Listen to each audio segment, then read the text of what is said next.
Gorakhpur yard की remodelling की जा रही है और इसके रिमॉडलिंग के लिए प्री एनआई का कार्य 12 अप्रैल से शुरू हो रहा है, जो 26 अप्रैल तक चलेगा। 27 अप्रैल से 3 मई के बीच में एनआई यानी कि नॉन इंटरलॉकिंग का कार्य किया जाना है।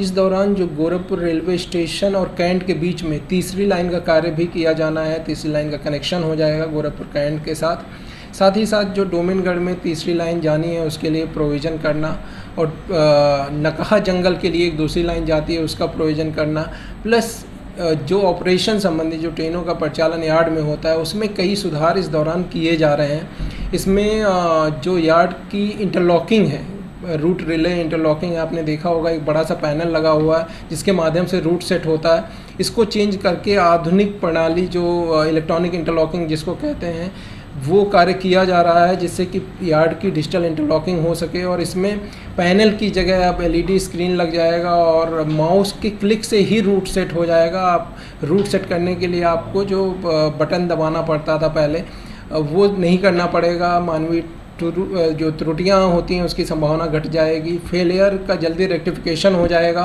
प्लस कम स्पेस में सिस्टम आ जाता है। इसके लिए एक नई बिल्डिंग बनाई गई है जो कि बिल्डिंग बनकर तैयार है, जिसमें पूरा का पूरा नया सिस्टम कार्य करेगा।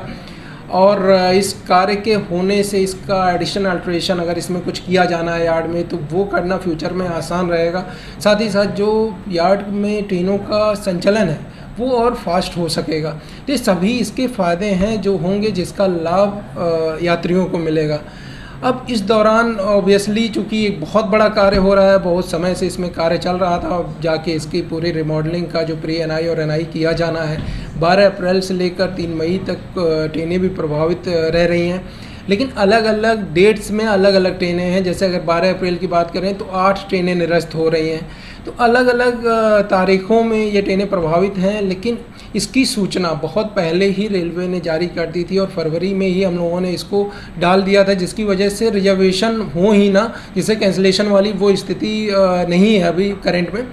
तो ये सूचना एडवांस में यात्रियों को दी गई है, लगातार प्रिंट मीडिया के माध्यम से, इलेक्ट्रॉनिक मीडिया के माध्यम से और हम लोगों का जो आधिकारिक पेज है उसके माध्यम से हम लोग ये सूचना प्रसारित कर रहे हैं कि जो कार्य होने वाला है इसके चलते क्या कैंसिलेशन है, क्या डाइवर्जन है, उसकी सूचना दे रहे हैं। और साथ ही साथ यात्रियों से अपील भी है रेलवे की कि जब भी इस दौरान आपका अगर कोई यात्रा प्रोग्राम है तो उसमें एक बार ट्रेनों की स्थिति नेशनल ट्रेन इंक्वायरी सिस्टम या NTES जो मोबाइल ऐप है इसके माध्यम से देख लें और उसी के अनुसार आप अपना यात्रा कार्यक्रम प्लान करें।